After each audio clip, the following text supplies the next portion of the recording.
This is the new SEC. This is the new SEC podcast. We got our Week 8 recap coming here. I'm Randall Ledet Jr. We got Hunter Zeisman here. We had a really fun week in the SEC. Georgia was able to take down Texas. Bama went down to Tennessee. Some good football across the nation and some okay football across the nation. We're going to dive into this episode talking about around the country, who's our new dog of the week, and some couple great headlines when it comes to what happened in the SEC. We're going to talk about, what do the SEC championship projections look like given where we are in the season? We're about 2/3 the way through, and so things are really picking up, and the real football is starting to really emerge here coming out of the third weekend of October. So, Hunter, big week of football, a lot of feelings. Yeah. What were some of your things you took away from it? Well, Alabama lost second time in a row in Knoxville, losing to Tennessee. So the weekend for me wasn't off to a good start, but it picked up from there. The Georgia-Texas game was good. I wanted to see Arkansas win, but LSU put on a good fight there and ended up winning 34-10. So it was a good weekend. I think the SEC did like the heavy lifting of the weekend. Cook hospital game coming back and taking down Auburn's always fun to see. Yeah. Florida's routing of Kentucky, but yeah, SEC did the heavy lifting. SEC definitely did the heavy lifting, and shout out to Brady Cook coming back out, like he said. I think he had like a quote. I'm paraphrasing here. He's only got a couple more quarters left in the season, so he felt compelled to come back out. Second time in Knoxville, Alabama goes down, and we'll talk more about that game and kind of do the losses in Tennessee for Alabama outweigh their Georgia win, and do they have and what do their chances look like when it comes to making the playoffs, and just what that game means for their playoff chances. But the Georgia game was the highlight of the weekend, I would say. One thing I kind of left this weekend feeling was good football versus winning football. I think that there was one team I felt like that played really good football. I think South Carolina played some good football, taking down Oklahoma. I think that Georgia showed some great glimpses of good football on defense, definitely super impressive. I didn't really feel like the Alabama-Tennessee game was good football. And, No. Like, you get what I'm saying by that? I do. Like, I think I mentioned this to somebody that if you were, a Tennessee fan, you're happy with the win, but you're not coming out of it like we're solid. Like, we're such a good team. You shut down an Alabama offense that was thriving, but the offense still has question marks. Like, I get that. I get that feeling. Yeah. And it's something that I want to talk more around in this episode. Just like when we go into our segment talking about, the SEC championship game and what teams we think in the SEC are projected to get there, given their path, who are some dark horses, who has an opportunity to slip up. I really want to look at, not just where teams are in the standings, but who's playing good football. Like A&M to me right now is playing good football. LSU's playing good football. Tennessee's playing winning football. Georgia's playing winning football, but is it good football? Yeah. And around the country, speaking of good football, some of the other conferences delivered some close games. I think the spotlight's always on the ACC, just given that they have the two of the highest ranked teams in the country with Clemson and Miami playing good football offensively, not playing the best football defensively, but playing winning football for sure. Yeah. The ACC, Miami, getting some more help. Another week of help from Miami. Cam Ward, I think the arm was kind of going forward. I don't know. But that was, given how the last few games for them have gone, I think it was a bit of a gift. Miami's fraud watch for me. Stamp it. Stamp that. They're still there. That was their toughest game that they're going to play this year against Louisville until they play in the ACC championship game, which right now should be against Clemson. Ended up winning this weekend. So still the top two dogs in the ACC.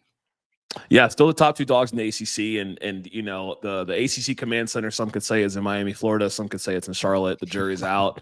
And so Miami once again are showing us who they are. One of the most explosive offenses in the country. That offense is definitely going to cause some problems with teams in the ACC. That defense is very similar to LSU's 2023 defense. It just can't stop anything.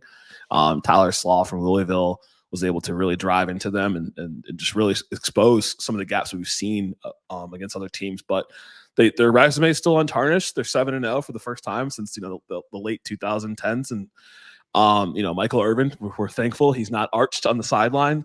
this game, given how close it was. Right. In the Big 12, we also had some close football, right? Yeah. BYU. I was out in Seattle this past weekend, and so that game was on until about midnight in the West Coast, but on the East Coast, I think it was probably 1 a.m. Yeah. They took a last-second play to take down a 3-3, now 3-4 Oklahoma State.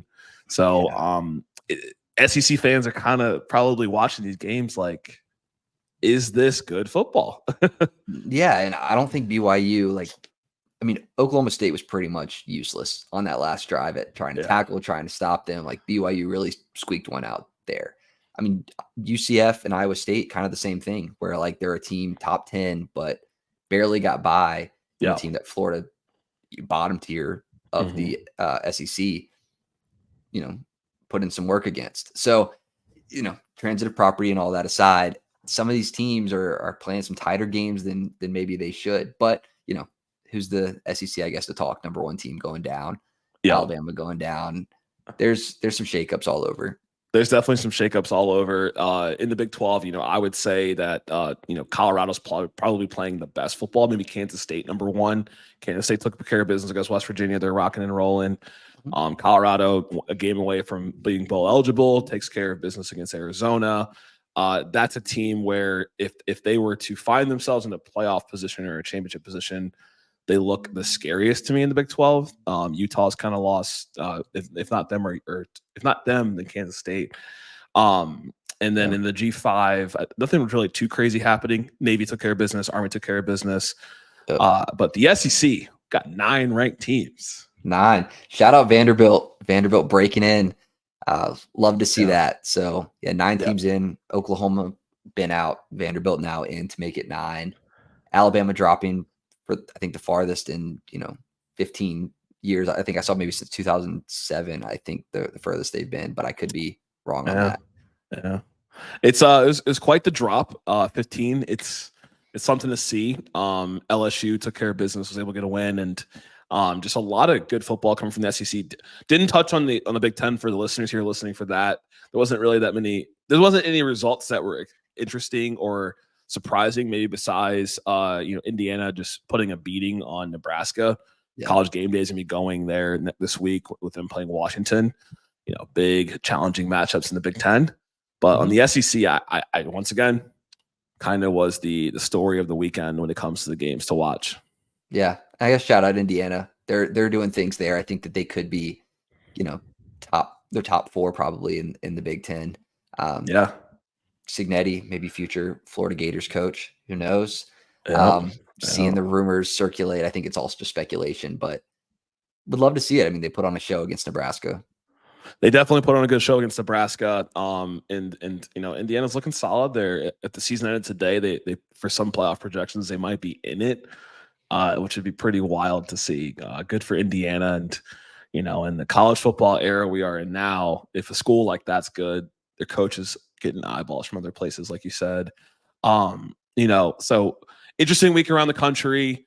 Anybody impress, just kind of when you circle around the country, around the top 25, anybody impress? Anybody didn't impress you? I think Florida maybe impressed a little bit more than I was expecting. I think they impressed against the expectations. Some true freshmen showing out, which we're going to talk a little bit more about. So I think Florida impressed, LSU impressed. I thought that was going to be a much closer game than LSU made it. Yep. First game. For me, definitely can co-sign the LSU game. I mean, first game for them in a while where they've had a pretty significant win, a significant score gap. Taking down Arkansas in that game. I would say for me, obviously the obvious is Georgia. I mean, that Georgia defense really did show up, really shut down, 2 quarterbacks, you can say technically, but just a lot of the defensive stunts we saw and what we saw defensively from Georgia impressed me. I wouldn't say I was impressed by Tennessee. I think they did the right things to win it, but wasn't fully impressed. I think the story for the country is Alabama, right? I think earlier in the season I made the analogy of them being kind of like an Apple or a Google, where it's a well-run, created business. You got new leadership. There's new eyeballs on it, and so the expectation has been so high. how do you keep the company running efficiently? How do you stick to the morals and to the principles that have worked for the company? And, for the shareholders, the fans, they're expecting to see the same type of performance you've seen year over year, because that's the standard that's been set. That standard is how they are able to employ the best employees when it comes to players. And so something between the employees being the players, the shareholders, the fans, and the leadership and the coaching is not giving us the best product that we've seen from Bama, an organization that we know can bring in talent, retain talent, and develop talent. And so that's to me the biggest story coming out of this weekend for the SEC. Yeah, definitely. I mean, the SEC shook up a lot with that. Tennessee and Alabama, Tennessee getting that big jump. And now there's so many teams sitting at 6-1 overall. And within the SEC, it's kind of wide open still with those top, 8 teams all kind of vying for the end of season SEC championship game. That brings us to our next segment, the dog of the week. I talked about the team that impressed. The dog of the week for me was Jalen Walker against Texas. I mean, that man was nasty. 3 sacks in the game, forced fumble recovery. He said, "I'm a snatch that, and I'm taking it too. That's mine." And so if you love good football, you love nasty defenders. That game was impressive, and shout out to Jalen Walker doing his thing. New SEC podcast, dog of the week. Most teams have played 7 games. We are going into week 9. And the SEC championship picture, in terms of the teams that are supposed to peer into it, is getting clearer and clearer. Right now, if the season ended today, Texas A&M would be playing against LSU, and they're playing as well on Saturday. And so the question we wanted to answer, and listeners, please chime in. It's who looks the likeliest to play in the SEC championship? Yeah, and I think right now, looking at Texas A&M and LSU, they've both shown enough to prove that they have that spot. Like, Texas A&M putting in work against Missouri, LSU showing that they've made strides from that initial loss that they had in the season. So I think that they've earned it up to this point, but I don't think that they're the most likely, because there's some huge games that still have to be played this season. UGA, Tennessee, Texas versus Texas A&M to end the year, Alabama, LSU, Georgia, Ole Miss. There's a lot of games that still have to happen to see. So I think it's still kind of wide open. What do you think? Yeah, I definitely still think it's pretty wide open. There's a lot of good football coming up, and unfortunately for Texas A&M and LSU, one of these 2 teams has to lose on Saturday. Yeah, kind of similar to the Ole Miss LSU game we saw a couple weeks back. Like, whoever lost the game would have 2 overall losses, and one of those teams could have had 2 conference losses, which ended up being Ole Miss. I think for me, where it's not just the teams that are in the lead, as you mentioned, it's the teams behind them, right? Georgia's sitting at 3, Tennessee's at 4, Missouri's at 5, coming off of a win against Auburn. They only have 1 conference loss this season. Georgia only has 1 conference loss. Tennessee has 1 conference loss. That Arkansas loss, to me, will be interesting how important that is when it comes to standings going later into the season, and what it means for their ranking spot when it comes to being in that final 12, which is what I would imagine be a goal for Tennessee. After that, it's Vandy, and then you don't get to the first 2-loss conference team until Bama sitting at 8. Yeah, and then with that, so many teams sitting there, we have the new rules on the SEC, and for most listeners, I'm sure but there's no more East and West. It's going to be just the top 2 teams.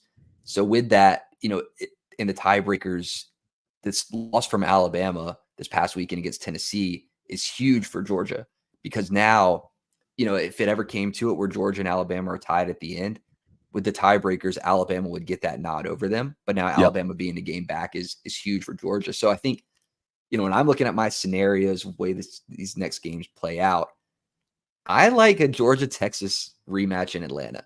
So hear me out. This is if Georgia takes care of business, Texas takes care of business. If LSU loses to A&M this week, it's 1 loss in the SEC for A&M. Texas A&M goes on and then notches their only loss against Texas. UGA takes care of business. Texas takes care of business. There'll be 4 1-loss teams in the SEC. And that would be Georgia and Texas going, LSU and A&M sitting right behind them and losing in the tiebreakers. I don't know. I could see that happening.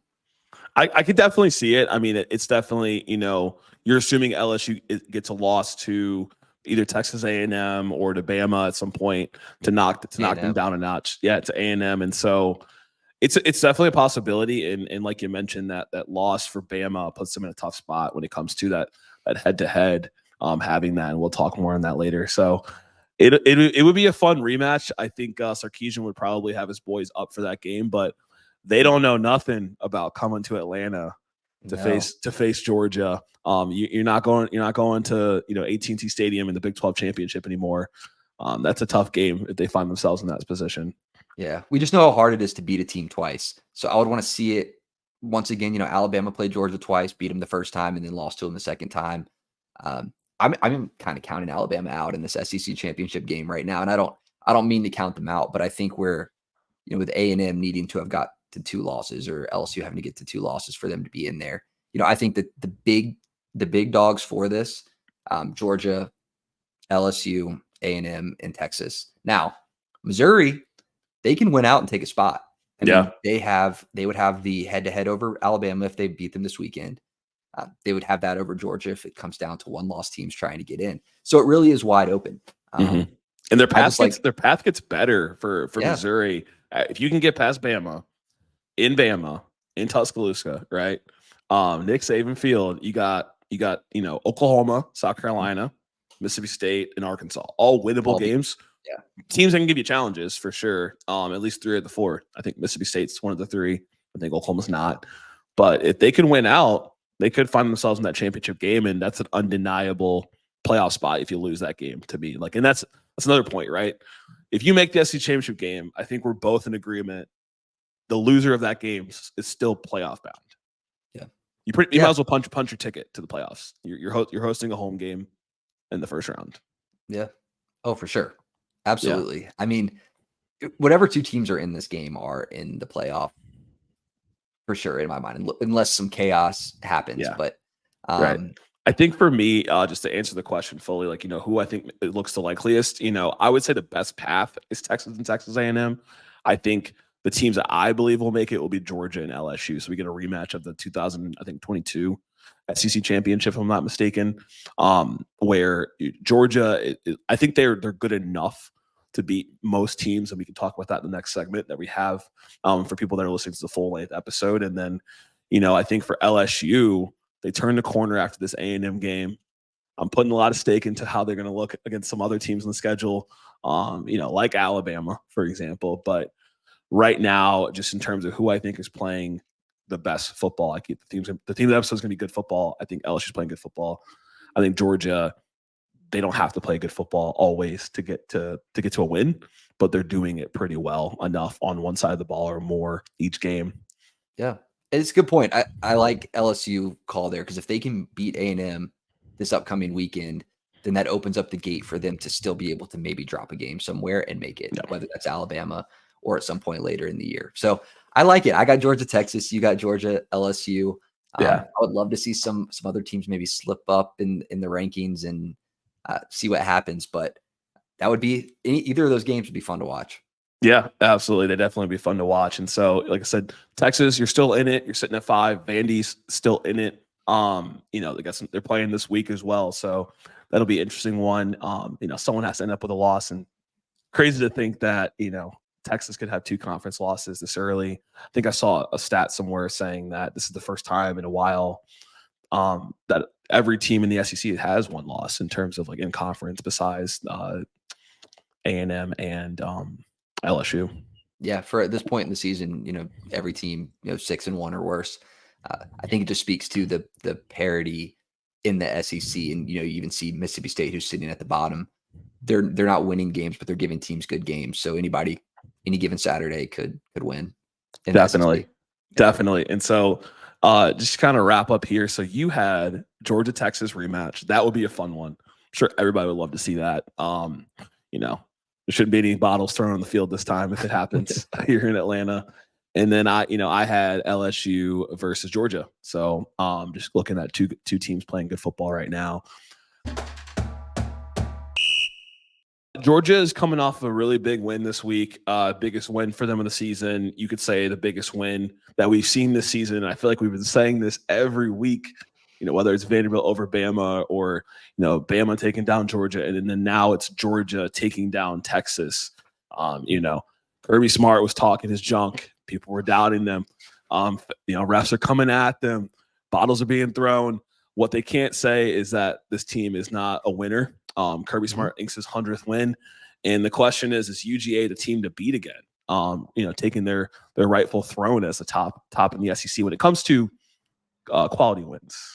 Yeah, I think they might be the team to beat in college football as a whole, just because of knowing that if they're playing at their best, they're a good team. Because I don't even think that they played at their best. Yeah. If you would have told me that Georgia's going to come into this game and they're going to have 3 turnovers, I would think that Texas was going to beat the brakes off of them. But it was 30-15. The defense held on. So I don't even think Georgia's played their best football yet. And if they do that, they're definitely the team to beat. I would take them over, Oregon, over Ohio State, over Penn State. Mm-hmm. And right now, Alabama not playing in Tuscaloosa, at a neutral site or something, I think that they win that game. So as much as it pains me to say it, but the defense was firing. I mean, 7 sacks, 10 tackles for loss. I think that right now they have one of the best wins in college football. Yeah, I think that's fair to say. And I think with that quality win, to me, similar answer to you, I think they're the team to beat, right?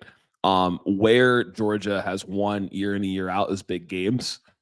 Call them big game Kirby, right? Clemson showed up when they played Oregon a couple of years ago, showed up. Texas game, they show up. There's only one guy leading one team that typically trips up Kirby Smart, and that man is working for College Game Day right now. And so Texas was probably the most physical test they had on their schedule. We'll see what's coming up with Tennessee, but this is a team where they don't have to always out talent you, they'll out physical you. And you saw that with the 7 to 10 sacks, like you mentioned. Not many teams are able to hang with this team physically.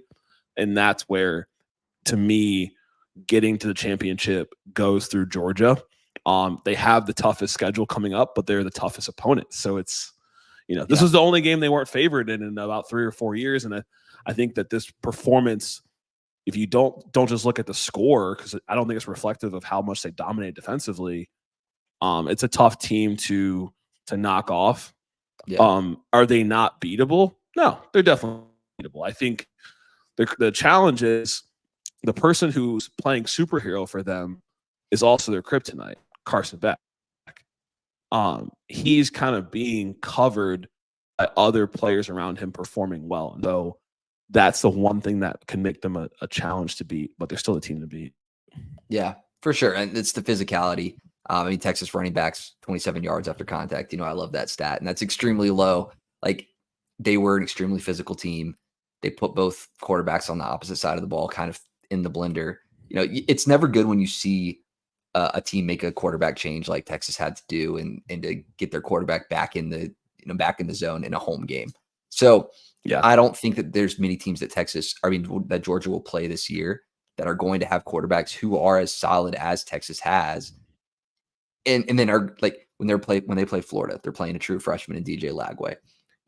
When they play Ole Miss, Jackson Dart has shown the beatableness.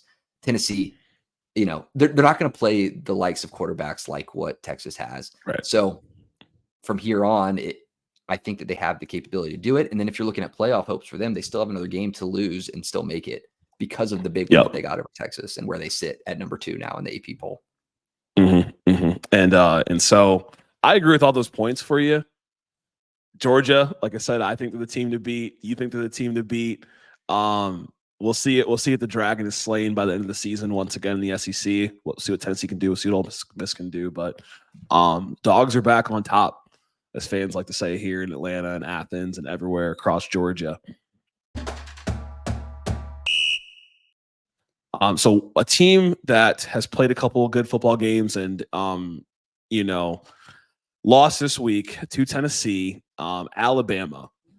Alabama fans right now, I would imagine, are their head is all over the place. Coaching, players, stuff off the field.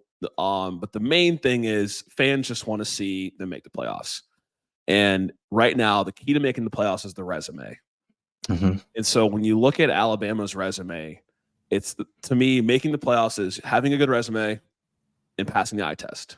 Yes. And the resume blemishes are 2 losses that have come in Tennessee And the eye test is some of the football we've seen the past couple weeks.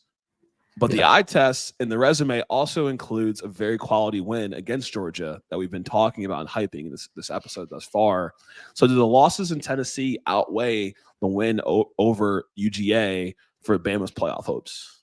Yeah, and the eye test is the biggest piece of that, because I think that while the record only shows 2 losses, the way that they played in those losses is even worse than what the paper would say. Like, in watching the game, Alabama played terrible against Tennessee. The offense played terrible. The defense played good. They played better.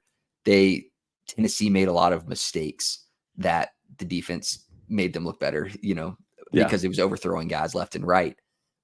But even in the win over Georgia, they gave them an opportunity to get back into the game. They couldn't seal it out. No defensive adjustments. And that's kind of been the case for this team throughout. They come out soft in the second half. They don't adjust.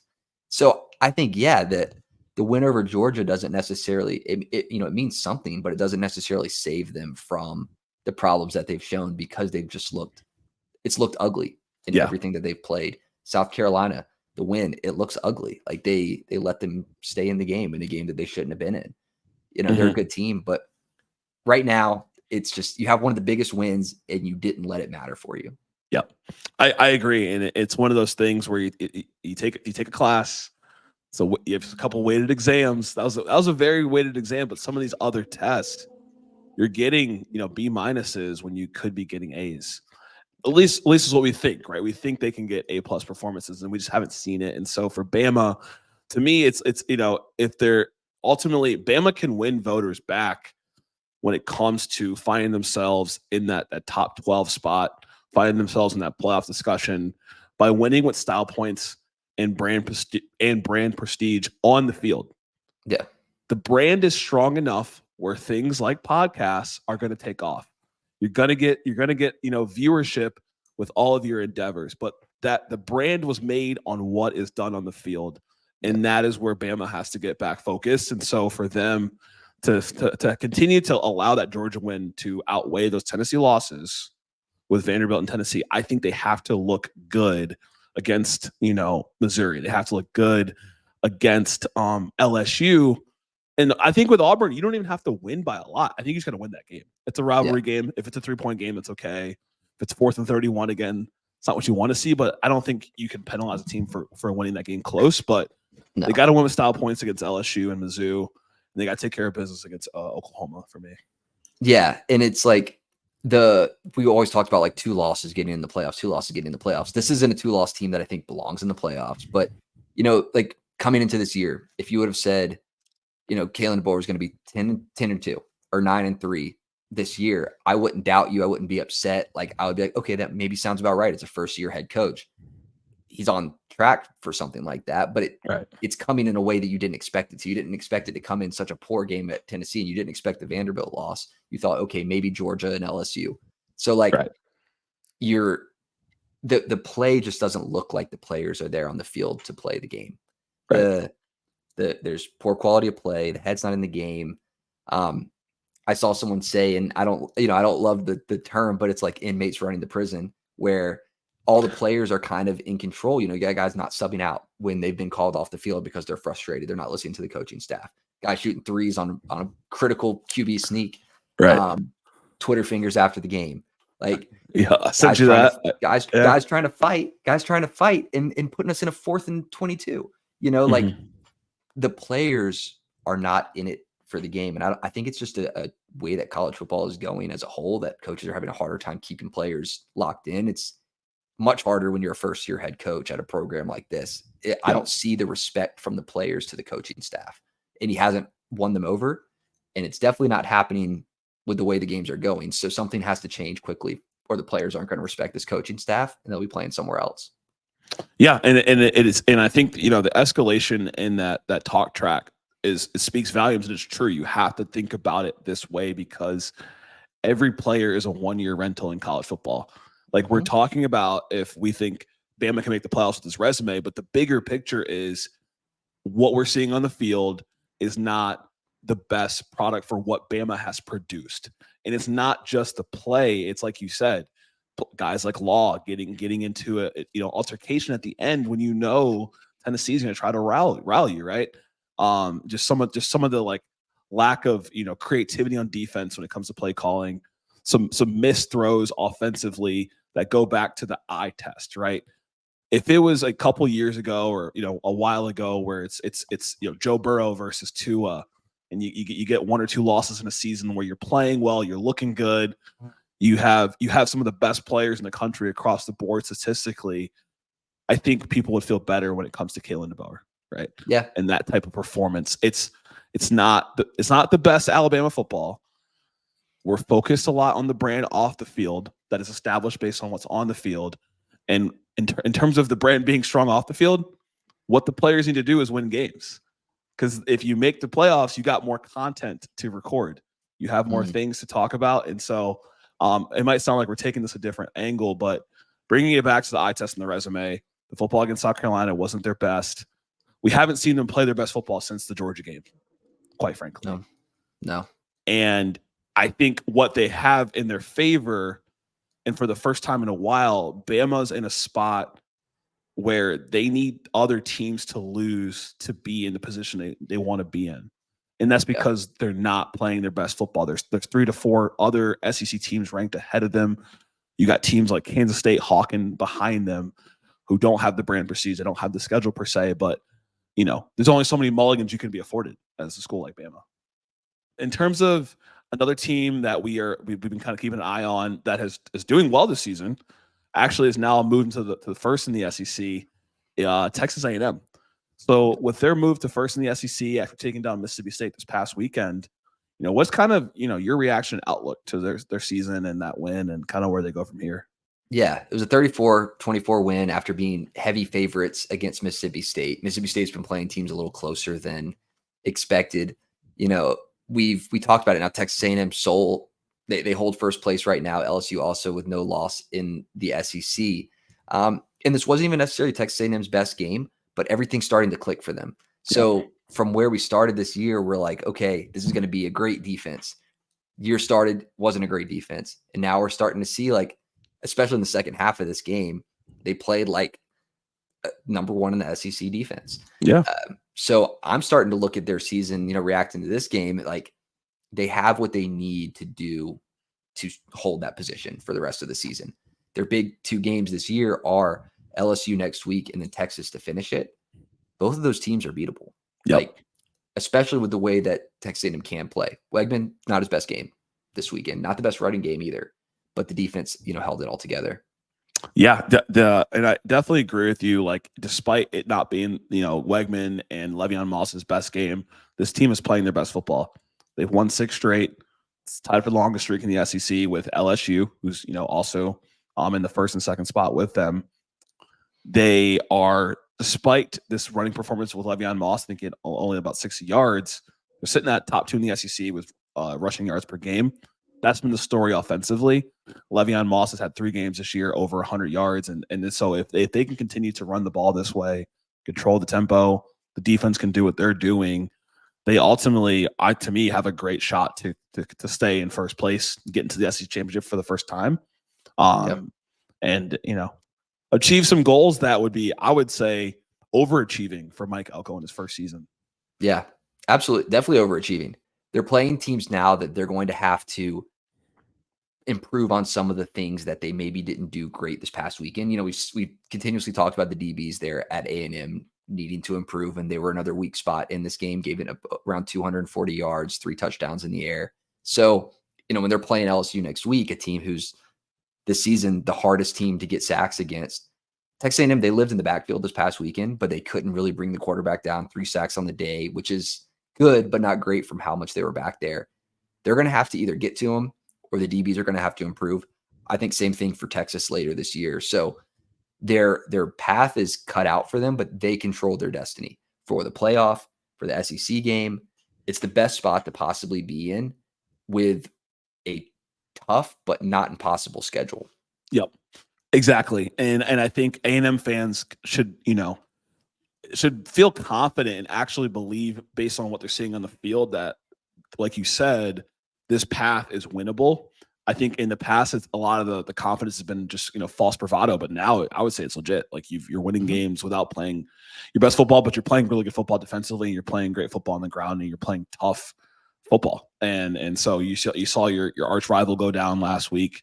And you see LSU. You saw LSU's played a close game every game this season for the most part, besides last week, right? So I think the outlook is positive. It's very high. I'm sure their playoff percentage chances are well above 50%. So we'll see how it goes for them.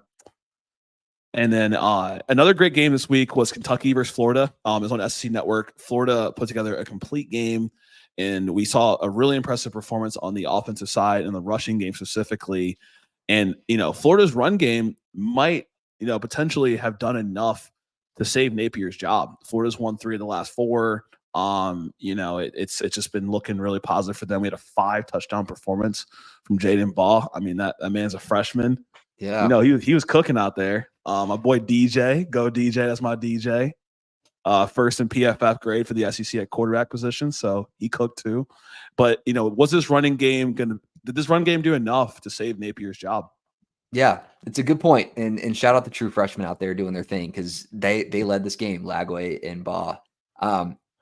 Before this game, the buyout for Napier was put together per reports. The boosters, they had done everything that they needed to do to put it in place, and they're just kind of holding off on it. Per reports, grain of salt.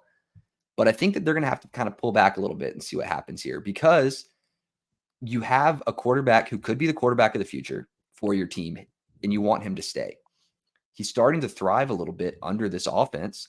They've won, they're winning games. Yep. And he's playing with confidence. He had 5 passes of over 40 yards. He was 5 for 7 on passes, air yards over 20. He barely had to throw in the game, but made it look pretty effortless.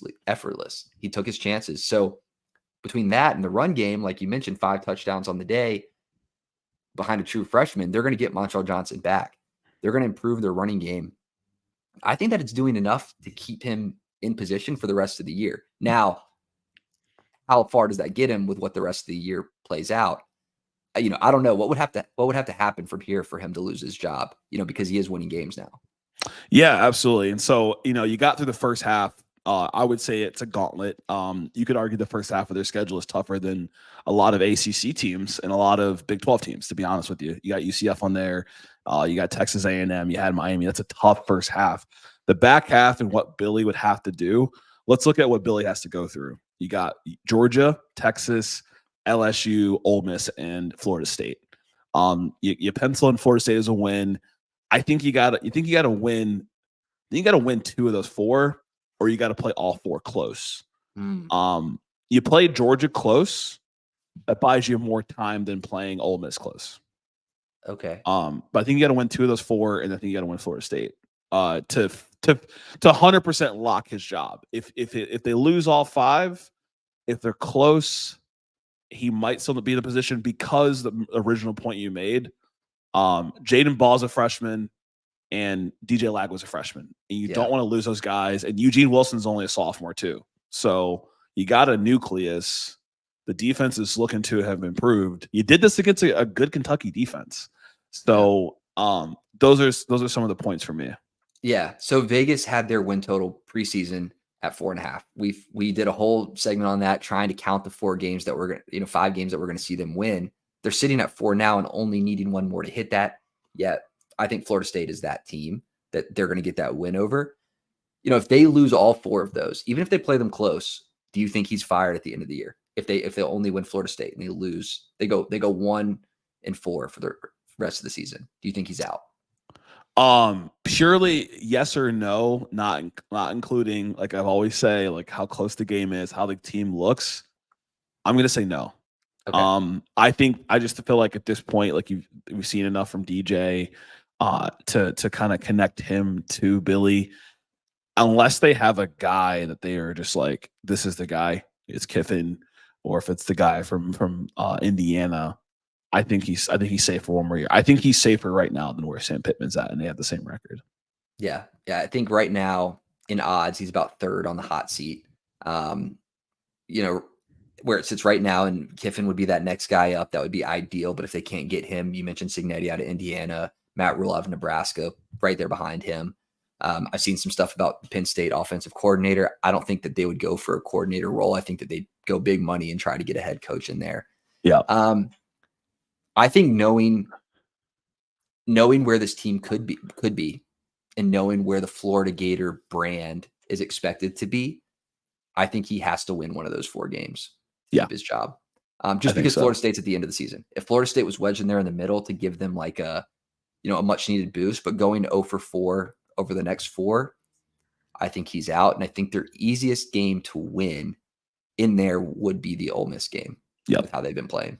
I think that's a team that most people would say is the most vulnerable to get beat by Florida. And I think this speaks more to the other teams that Florida's playing against and less Florida. Like, these are really good SEC teams, Georgia, Texas, LSU. Where Florida expects to be. I think they expect to beat at LSU. They expect to be in Ole Miss. They expect to be at a decently even clip with Georgia. And Texas is a newcomer, so the jury's out on what they think when it comes to Texas. And so it'll be interesting. I think his job is saved. Hunter thinks there's still more he has to do. Don't get me wrong, I still think there's more he has to do, but I think the pieces and what he's done with these pieces are talented enough to keep it together, to buy him one more season. If Lagway had not been playing well to this point, we've only seen him play 2 full starts, but if he hadn't played well to this point, I don't know if I would feel the same way. So another team, a newcomer into the SEC that played on Saturday, in addition to Texas, that also caught their first loss, was Oklahoma. They got their welcome to the SEC moment. And this is, I want to say, Venable's 3rd year at Oklahoma. Mm-hmm. And, for them, it wasn't a good performance. There's no other way to say it. Oklahoma has not looked good the second half of the season. They kind of clawed to 3-0, 4-0, beat Tulane, beat Houston, beating some of these okay teams. But the last couple weeks have been looking rough. South Carolina, belt to ass. Is Oklahoma broken right now? Or is this just a temporary valley coming up to a good hill? Yeah, it feels like the game plan's on the paper. Let's take it, rip it down, ball it up, and throw it in the trash and wait for next season. That's kind of how this team feels. It's never good when you make a quarterback change and go back. It's not something that signifies that you're confident in your team or you have any sort of direction. We saw it, Auburn sitting kind of at the bottom of the SEC doing the Hank Brown change and going back to Peyton Thorne. If it's for one game, that's one thing. But to go with Hawkins for a while, now bringing Jackson Arnold back in because, Oklahoma went down 21 points in the first 5 minutes. Yeah. Pick, fumble, scoop and score, pick 6, like back to back, 35-9 on the game. South Carolina defense is very, very good, but I'm not looking at this game as just one. Oklahoma does seem broken to me. They have injuries all around the field, especially on offense, no skill players to play. The defense is fine, but they're not in a good position to be a good defense. So Oklahoma in this game, they started on their 20-yard line on average on offense. South Carolina started on their own 40.5. They only had to go 60 yards every drive, where Oklahoma had to go about 80 on average. Yeah. You're not putting your defense in a good position to be good. So no, I think that they are. I mean, they're 4-3. They're looking for bowl eligibility. I think they win one more game against Maine, but I don't think that they win another one beyond that. Yeah, and the schedule is really backloaded for them, not favorably, right? You got LSU, you got Bama, you got Missouri. It's not favorable for them at all. They got the typical SEC bye game mixed in there with Maine, and I think it's broken like you because the last 3 weeks we just haven't seen good football. You haven't seen good football against Texas. You didn't see good football against South Carolina, and you didn't see good football even against Auburn in a win. Yeah. And so the question that I wrote in my notes is, what is the expectation of this team, and what is the expectation of the Oklahoma program? Yeah, Oklahoma program makes the Big 12 championship typically every year. You're in the SEC now. You bring in Brent Venables, coming off of having Lincoln Riley, coming off of having Bob Stoops. I think the expectation, even of the Riley era, was making the playoffs. I think the expectation for the Venables era and for Oklahoma is 9 wins and up, competing for conference championships, being physically able to compete against the top teams in the country, because that's where they're recruiting at level wise. And I don't see it right now. And Venable's best years came from bringing in a transfer quarterback like Dylan Gabriel to elevate them. So if they find a guy like that, that can help improve, but not many teams in this country are doing well with first-year starters at the quarterback position. And so that's kind of, I think, the one saving grace when I look at the Venables resume this year compared to other teams in the country. The only teams that are probably playing well with the first-year starter is like a team like LSU, right? And so I think it's broken. I think the question is, what is the expectation, and do you think Venables can get them to that point? Yeah, and I think that there is opportunity for Oklahoma in another season. I think that Venables will be their guy. I don't think the seat's hot. I think he's coming back no matter what, bowl or not, because year one in the SEC. I don't think that the expectation was this season for them to make the SEC championship game. Right. Now they coming into the year, everyone healthy, they have a good team. I want to say, I think Oklahoma healthy is a good team. I think Oklahoma healthy would win games this year in the SEC. Oklahoma unhealthy right now is non-competitive. Right. They could have beat Tennessee. They had opportunities to based on the way their defense played, but the offense squandered it.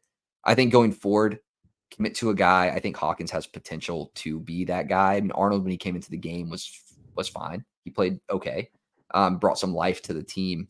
It just feels like there's no identity outside of, hey, we have a good defense and we have a good defensive-minded coach who knows how to put us in positions to be competitive from a defensive side. So I think that they right now are broken. I think that there's opportunity for them to get better if players come back on the offensive side of the ball from injury. I think that there's a chance that they are competitive against Missouri and Alabama. Right. I 100% agree with you. I think, I think the fix is easy, right? You hire a good OC. We saw that they let go of their OC this week. You hire a good OC.